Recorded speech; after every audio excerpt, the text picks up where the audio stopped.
from the micro level investigations, CIB teams and police stations, every sector, they should find out the reality. What is the reality? What is the cause of the rape? How many are victim? How many are culprit? They have to find out exactly. Otherwise, these issues will go to the international community. These issues will go to the international community. All the women will come on the road, on the street. They will hardly do the. They will definitely do the struggle for the right, for the justice of Inisa Bika. Otherwise, Nari matra, we all male also, we all boys also, we all student also, we will rise on the street as the Gen Z protest happens. That's like Gen Z, we will rise for the, we will cry, we will shout on the international level for the right of the Inisa, for the right. खोटाङको DSP अहिले ठ्याक्कै मैले नाम बिर्से हेर्नुस्, खोटाङको DSP यति बदमास रहेछ, सरकारी फुली लगाएर जनताको कर खाएर त्यो खोटाङको DSP लाई मैले यहीबाट च्यालेन्ज दिन्छु। इन्भेस्टिगेसन उले गरेकै छैन क्या, इन्भेस्टिगेसन उले गरेकै छैन। पीडितलाई उले चाहिँ तपाईको जहिले पनि फोन गरेर धम्काउने, तपाईहरु हामी इन्भेस्टिगेसन गरिराछौं, तपाईहरु बढी बाठो हुने भनेर त्यो रेशमिकाको बहिनीलाई चाहिँ तपाईको चाहिँ थर्काउने। अनि एउटा कुरा के, अर्को कुरा रेशमिकाको केसमा के भन्छु भन्दा, रेशमिका 28 वर्षको प्रहरीले चाहिँ अनुसन्धान गर्छ अनि के रे अपराधी भनेर 12 वर्षको फुच्चेलाई करार गर्छ। यो सामान्य मान्छेले पत्याउने कुरा हो होइन नि। 28 वर्षको चाहिँ महिलालाई 12 वर्षको फुच्चेले बलात्कार गरेर हत्या गर्न सक्छ होला? यो कसरी इमेजिन गर्नुस् त?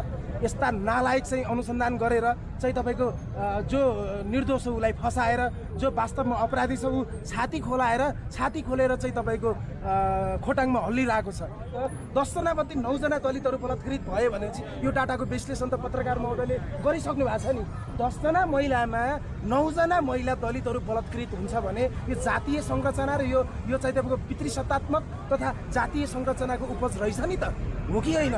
दलितहरु नै मारिनु पर्ने, दलितहरु नै भेरीमा बगाइनु पर्ने, दलितहरुलाई नै अन्तर्जातीय विवाहमा चाहिँ तपाईको केटा पक्ष कुटिनु पर्ने हैन, दलितहरु नै चाहिँ तपाईको बलात्कृत हुनुपर्ने, कहीं न कहीं के चिन्तन रहेछ भन्दाखेरि नारीमा पनि दलित नारीलाई चाहिँ तपाईको कुन तरिकाले हेरिनु रहेछ? तल्लो जातीय गर्दैन, तपाईको यो दलित यार गर्दैन, उडाइ हामी पावर लगाउँछौं नि, हाम्रो माथि सत्ता छ नि, हाम्रो सरकार छ नि। यस्ता दलित सलित भन्ने जो चिन्तन छ नि, त्यसकै उपजले गर्दा आज अधिकांश दलित उत्पीडितमा छ, अधिकांश दलित महिला उत्पीडितमा छ, मधेसका दलित महिला उत्पीडितमा छ। यो कुरा राज्यले बुझ्न जरुरी छ। फेरि पनि यो समाजको पुनःसंरचना गर्न जरुरी छ। हेर्नुस्, अधिकांश दलितहरु चाहिँ तपाईको पीडामा छन्, बलात्कारको केसमा होस्, जातीय विभेदको केसमा होस्, हरेक प्रकारको केसमा दलितहरु आज रुनु न हाँस्नु, बाँच्नु कसरी बाँच्ने क्या, छोड्दिनु कसरी बाँच्ने ल भन्नुस् त? आज बाँच्नु सकिरहेको छैन, आँखाबाट आँसु आउन सकिरहेको छैन। यस्तो अवस्था दलितको अवस्था छ भनेपछि यो अवस्थामा तपाई न्यायप्रेमी पत्रकार साथीहरुले पनि हैन यो समाजलाई चाहिँ पुनर्निर्माण गर्नुपर्छ, यो दलित महिलाको पक्षमा, दलितको पक्षमा, उत्पीडितको पक्षमा, नारीको पक्षमा उठ्नुपर्छ भनेर तपाईहरुले एउटा चाहिँ सशक्त चाहिँ आवाज दिनुस्। अस्मिता छ त्यसलाई चाहिँ च्यातेर चिरफार गरेर उनीहरुले जुन प्रकारको हामीले इमेजिनै गर्न नसक्ने प्रकारले उनीहरुले बलात्कार गरेर हत्या गरेका छन्। यो एकजनाबाट होइन, यो सामूहिक बलात्कार हो। अर्को कुरा पनि भन्छु, यो चाहिँ तपाईको सबैभन्दा ठूलो षड्यन्त्र र पूर्व प्लानिङ सहित तपाईको इनिसाको चाहिँ निमोट्ने, इनिसाको अस्मिताको चाहिँ तपाईको उसको इज्जतको चाहिँ तपाईको चाहिँ निर्मम तरिकाले आक्रमण गर्ने, उसलाई हत्या गर्ने प्री प्लान थियो यिनीहरुको। यो प्री प्लान भएको हुनाले सीआईबी ले अनुसन्धान गरिरहेको छ। हामीलाई विश्वास छ यो निरन्तर बहिनीको न्यायको लागि एक सानो micro लेभलबाट, from the micro level investigations, CIB teams and police stations, every sector, they should find out the reality. What is the reality? What is the cause of the rape? How many are victim? How many are culprit? They have to find out exactly. Otherwise, these issues will go to the international community.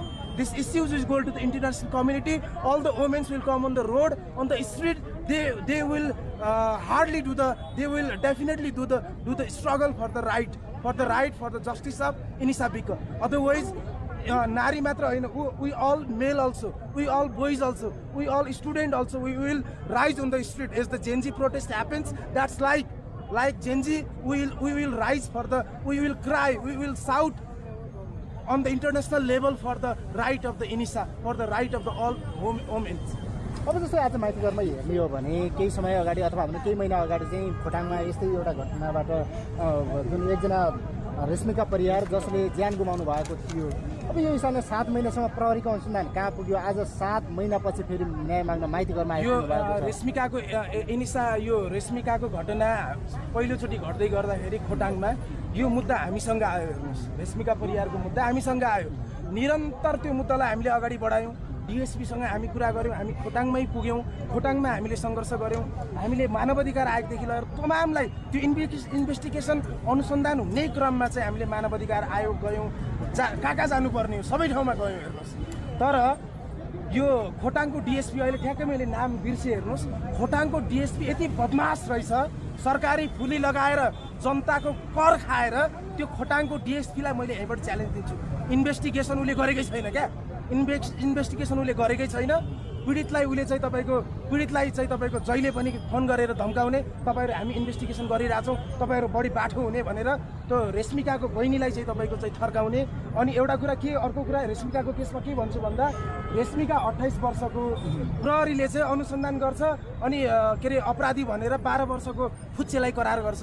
यो सामान्य मान्छेले पत्याउने कुरा हो होइन नि। 28 वर्षको चाहिँ महिलालाई 12 वर्षको फुच्चेले बलात्कार गरेर हत्या गर्न सक्छ होला? यो कसरी इमेजिन गर्नुहोस् त। यस्ता नालायक चाहिँ अनुसन्धान गरेर चाहिँ तपाईँको जो निर्दोष हो उसलाई फसाएर, जो वास्तवमा अपराधी छ ऊ छाती खोलेर चाहिँ तपाईँको खोटाङमा हल्लिरहेको छ, पीडितहरूलाई धम्की दिइरहेको छ। हेर्नुहोस्, भनेपछि रेश्मिका परिवारको नन्दा आउनु भएको छ। उनले चाहिँ तपाईँको घटनास्थलमा त्यो अपराधीको टी सर्ट हो कि सर्ट हो, त्यो सर्ट भेटाउँदै गर्दा पनि पुलिस स्टेसन के अरे डिएसपीको टिम आएर त्यहाँ घटनास्थलमा मुचुल्का उठाएको छैन क्या।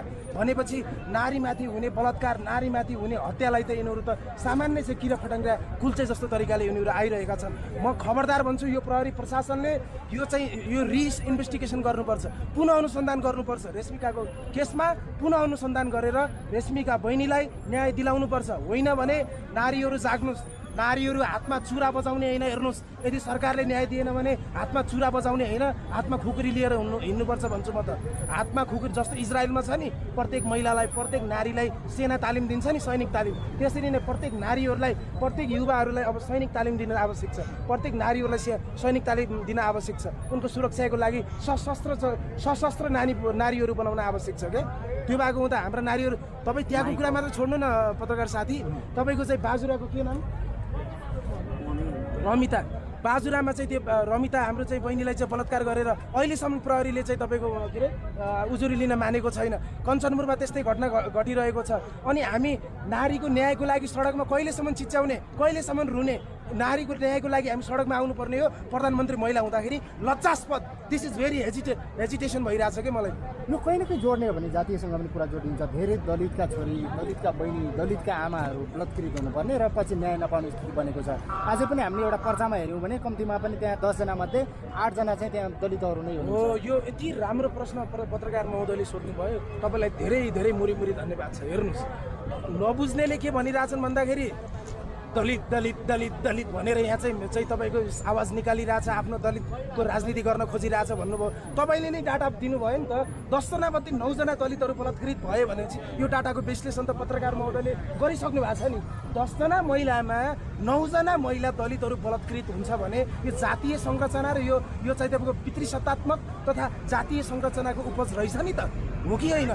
दलितहरू नै मारिनुपर्ने, दलितहरू नै भेरीमा बगाइनुपर्ने, दलितहरूलाई नै अन्तर्जातीय विवाहमा चाहिँ तपाईँको केटा पक्ष कुटिनुपर्ने होइन, दलितहरू नै चाहिँ तपाईँको बलात्कृत हुनुपर्ने, कहीँ न कहीँ के चिन्तन रहेछ भन्दाखेरि नारीमा पनि दलित नारीलाई चाहिँ तपाईँको कुन तरिकाले हेरिने रहेछ? तल्लो जातीय गर्दैन, तपाईँको यो दलित यार गर्दैन, उठाइ हामी पावर लगाउँछौँ नि, हाम्रो माथि सत्ता छ नि, हाम्रो सरकार छ नि, यस्ता दलित सलित भन्ने जो चिन्तन छ नि, त्यसकै उपजले गर्दा आज अधिकांश दलित उत्पीडितमा छ, अधिकांश दलित महिला उत्पीडितमा छ, मधेसका दलित महिला उत्पीडितमा छ।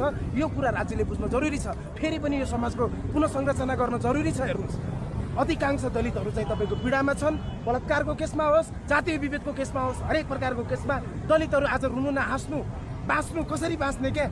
छोडिदिनु कसरी बाँच्ने ल भन्नुहोस् त। आज बाँच्न सकिरहेको छैनौँ, आँखाबाट आँसु आउन सकिरहेको छैन। यस्तो अवस्था दलित दलितको अवस्था छ भनेपछि यो अवस्थामा तपाईँ न्यायप्रेमी पत्रकार साथीहरूले पनि होइन यो समाजलाई चाहिँ पुनर्निर्माण गर्नुपर्छ, यो दलित महिलाको पक्षमा, दलितको पक्षमा, उत्पीडितको पक्षमा, नारीको पक्षमा उठ्नुपर्छ भनेर तपाईँहरूले एउटा चाहिँ सशक्त चाहिँ आवाज दिनुहोस्। हस्, thank you. Thank you sir.